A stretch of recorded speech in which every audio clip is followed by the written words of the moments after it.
CV की definitely ज़रूरत है और अपनी एक इम्पॉर्टेंस है। किसी पे वाटरमार्क है, किसी पे कोई चीज़ को बोल्ड कर दिया जाता है अननेसेसरीली, किसी को बिल्कुल रीडेबल भी नहीं होता, ऐसा फ़ॉन्ट यूज़ कर लिया जाता है। अगर एक्सपीरियंस नहीं है तो कहाँ से लाएं? झूठ लिख दें। जॉब मिलेगी तो एक्सपीरियंस लिखेंगे, जॉब ही नहीं मिलती। अपना सीवी एक तो खुद बनाए। फ़ोन कॉल के ऊपर सीवी अपग्रेडेशन करवाना, दोस्त को कह देना कि यार वो जॉब आई है तो अप्लाई कर दो, आज लास्ट डेट है। किसी भी सीवी को देख रहे होते हैं तो वो अपनी डिज़ायर्स को फाइंड आउट कर रहा होता है कि आप क्या कर रहे हैं।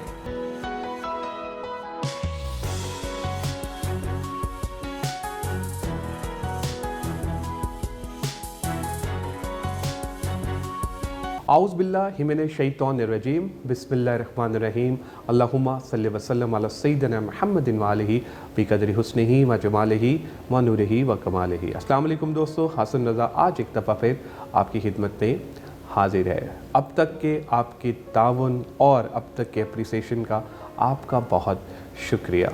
दोस्तों, आज हम जिस टॉपिक पे डिस्कशन करने जा रहे हैं, आज का जो टॉपिक है वो है सीवी राइटिंग के ऊपर। जी हाँ, आज हम बात करेंगे कि आपका सीवी किस तरह का होना चाहिए और क्या सीवी होना भी चाहिए कि नहीं होना चाहिए, उसका मुतबादिल क्या है। आज इस टॉपिक पे बात करने के लिए हमने दावत दी है one of the seasoned HR professional. इनका नाम है रिजवान खोकर। रिजवान साहब is currently working as a head of HR at Canon home and appliances, और इसके अलावा ये एचआर कंसल्टेंट भी रहे हैं, टेक्निकल रिक्रूटर भी रहे हैं, बेइंतहा इंटरव्यूज़ ये कर चुके हैं। हम इनसे जानेंगे कि एक अच्छा प्रोफेशनल सीवी किस तरह से बनाया जाता है। आइए मिलते हैं रिजवान साहब से और जानते हैं उनका expert opinion. Thank you very much Rizwan sahab for joining us today and I am super excited कि आज आप हमारे साथ हैं। थैंक यू हसन साहब, थैंक यू सो मच। अच्छा रिजवान, सबसे पहले would like to know about it that कि जो सीवी है ये इसकी ज़रूरत पड़ती क्यों है? हसन साहब देखिए कि सीवी की डेफिनेटली ज़रूरत है और अपनी एक इम्पॉर्टेंस है। आफ्टर कंप्लीशन ऑफ डिग्री, चाहे वो जिस लेवल की डिग्री हो, ग्रेजुएशन हो, पोस्ट ग्रेजुएशन हो, मास्टर्स, एमफिल, कोई भी डिग्री प्रोग्राम आप ले लें, तो आपको एक पीस ऑफ पेपर प्रोड्यूस करना ही होता है जो कि आपके एक्सपीरियंस को, आपके नॉलेज को, आपके स्किल सेट को रिफ्लेक्ट कर रहा होता है और डिज़ायर स्किल सेट और रिक्वायरमेंट को मैच कर रहा होता है जो कि एम्प्लॉयर की रिक्वायरमेंट होती है। तो ये तो क्वेश्चन और आंसर कंफर्म है कि सीवी आपको बनाना ही है किसी भी तरह की जॉब को एक्वायर करने के लिए। बिल्कुल ठीक, वंडरफुल, राइटली सेड। जो सीवी जो है उस पे और क्या लवाजमात होनी चाहिए? मिसाल के तौर पे अगर हम बात करें फ़ॉन्ट की, तो किस किस्म का फ़ॉन्ट जो है वो हमें रेज्यूमे में या सीवी में यूज़ करना चाहिए? हसन भाई, बहुत सारे जैसे आपने मेरे इंट्रो में भी बताया कि हम जब स्क्रीनिंग कर रहे होते हैं, डिफरेंट तरह के सीवीज़ को देख रहे होते हैं, तो किसी पे वाटरमार्क है, किसी पे कोई चीज़ को बोल्ड कर दिया जाता है अननेसेसरीली, किसी को बिल्कुल रीडेबल भी नहीं होता, ऐसा फ़ॉन्ट यूज़ कर लिया जाता है। तो आप प्रोफेशनली जो हमारे फ़ॉन्ट हैं उन्हें यूज़ करें, जिसमें कि एरियल है, थोहोमा है, न्यू टाइम्स रोमन है, इस तरह के फ़ॉन्ट को यूज़ करें जिससे आपका सीवी जो है वो रीडेबल हो और उसमें थोड़ा सा अट्रैक्शन हो कि जब कोई पीस ऑफ पेपर हमारे सामने आता है, क्योंकि उस वक्त तक वो पीस ऑफ पेपर ही है, जब तक आप उसे पढ़ेंगे नहीं, आपका इंटरेस्ट डेवलप नहीं होगा कि यही वो डिज़ायर्ड और रिक्वायर्ड कैंडिडेट है जिससे हमने मिलना है। बिल्कुल सही। अच्छा, आप ज़रा ये बताइए कि जो तस्वीर वाला मामला है सीवी में, ये कितना इम्पोर्टेंट रोल प्ले करता है? क्या पिक्चर होनी चाहिए या नहीं होनी चाहिए?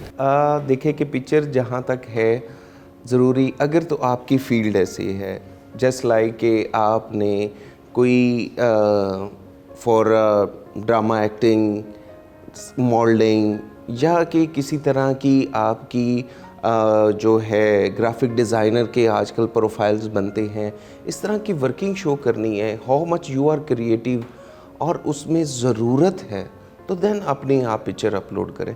Otherwise you are just acquiring the space, not more than that. अगर एम्प्लॉयर इंटरेस्टेड है तो वो आपसे इन पर्सन इंटरव्यू करके और वो चीज़ें देखेगा, मिलेगा और उसके अकॉर्डिंगली एवेलुएट कर रहा होगा।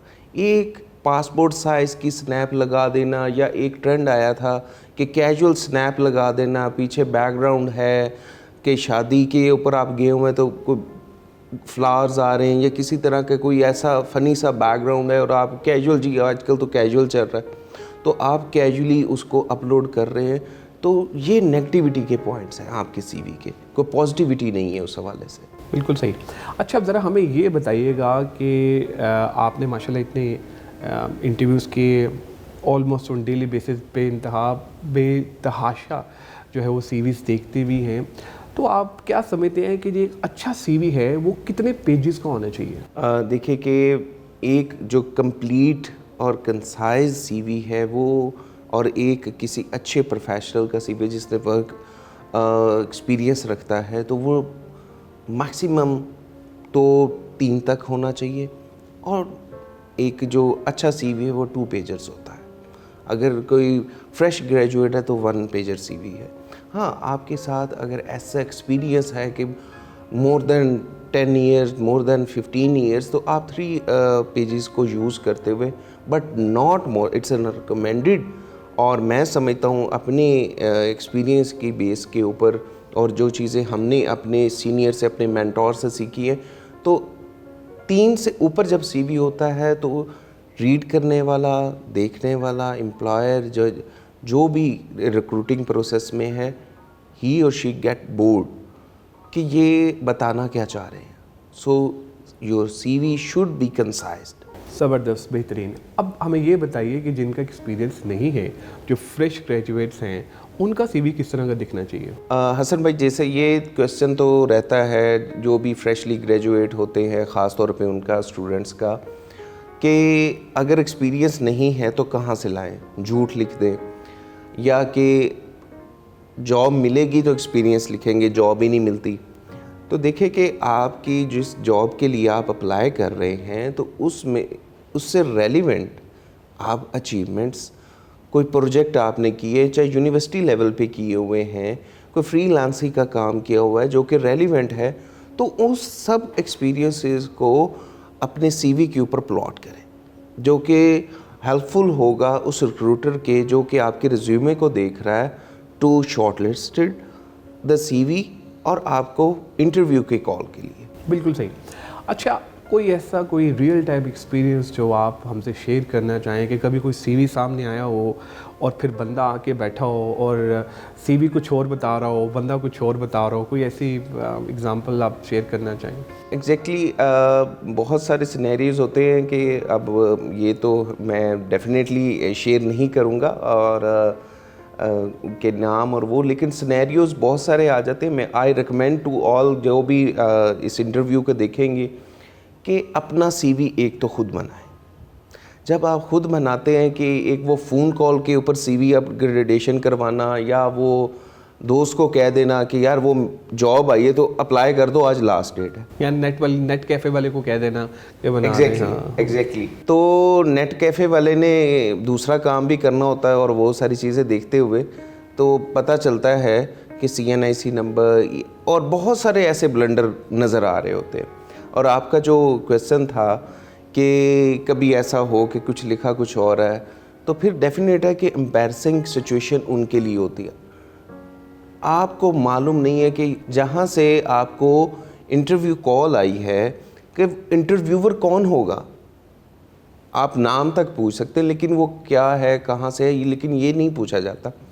तो मे बी कि वो आपकी एक्स ऑर्गेनाइजेशन से हो या वो उस ऑर्गेनाइजेशन को बहुत अच्छी तरह जानता हो।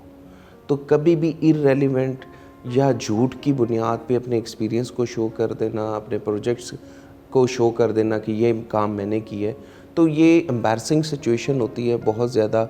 और वो फिर ये कह रहे होते कि अब मेरी किसी तरह इस इंटरव्यू से जान छूट जाए और फिर कि मैंने अब आना भी नहीं है। So try to put always truth on your CV.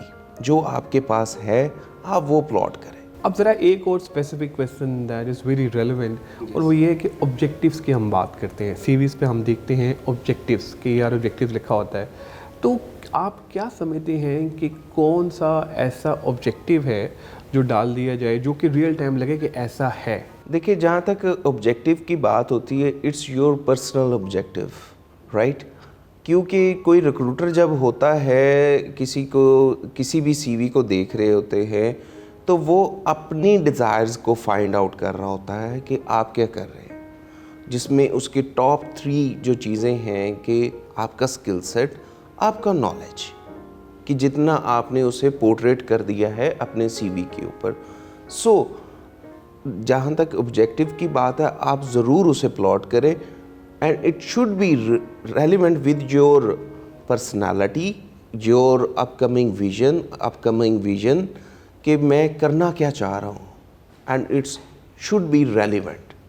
और अगर आप सीवी की को पार्ट इस डेफिनेट है कि ऑब्जेक्टिव जो है सीवी का पार्ट है, तो वो भी कहीं ना कहीं उसकी डिज़ायर्ड जॉब के रेलिवेंट होना चाहिए। और हसन भाई, जहाँ तक आपने ऑब्जेक्टिव की बात की, तो हम नेगलेक्ट नहीं कर सकते अचीवमेंट का पार्ट भी, जो कि मोस्टली हम देखते हैं कि जी अचीवमेंट्स तो हैं ही नहीं, जो कि हमें फिर एक पार्ट ऑफ द इंटरव्यू पूछना पड़ता है। स्पेशली पहली बात तो कि आप शॉर्टलिस्ट हो जाए और उसके बाद आपको इंटरव्यू कॉल आ जाए लकीली, और इंटरव्यू में आकर एम्प्लॉयर या रिक्रूटर आपसे पूछ रहा होता है कि आपकी अचीवमेंट्स क्या रही हैं, तो आपको वो पहले हाईलाइट कर देनी चाहिए from university level, from other organisation या लास्ट ऑर्गेनाइजेशन में आपकी क्या थी, किन प्रोजेक्ट्स के साथ आप रहे, उसकी कंप्लीशन स्टेज के ऊपर, अगर उसके अगेंस्ट आपको रिवॉर्ड दिया गया है किसी तरह की रिकग्निशन है, it should be portrait on your CV, जो कि बहुत हेल्पफुल होती है आपको कोई भी अच्छी जॉब एक्वायर करने की। Thank you very much Rizwan for your contribution, you are amazing speaker. बहुत ज़बरदस्त सेशन आपके साथ रहा। Any final verdict about Qasim Ali Shah foundation, please go ahead. Thank you so much Hasan साहब, आप और कासिम अली शाह साहब तो बहुत बड़ा नाम है, और कासिम अली शाह फाउंडेशन के प्लेटफॉर्म से आज मुझे ये चांस मिला कि मैं अपने 12 साल एक्सपीरियंस से जो मैंने सीखा है, अपने मेंटोर्स से सीखा है, वो मैं आके यहाँ पे एक्सप्रेस कर सकूँ। और जो प्रॉब्लम हम फेस कर रहे होते हैं, या मेरे नॉलेज के और आपकी इस इंटरव्यू की वजह से जितने फ्रेश ग्रेजुएट्स हैं या दूसरे प्रोफेशनल्स हैं, वो अपने इस इम्पोर्टेंट डॉक्यूमेंट को ठीक कर सकेंगे और उनको हेल्पफुल रहेगा ये session. Thank you very much Rizwan, आप लोगों का भी बहुत शुक्रिया आज के एपिसोड देखने का। आज हमारा टॉपिक था कि सीवी किस तरह का होना चाहिए। रिजवान ने हमें ये बताया कि एक अच्छा और प्रोफेशनल सीवी किस तरह का होना चाहिए। दोस्तों, एक मैसेज के साथ इस प्रोग्राम का इख्तिताम करूँगा, और ये है कि अगर आप चाहते हैं कि आपके रिस्क में इजाफा हो जाए तो दूसरों के रिस्क का वसीला बन जाए।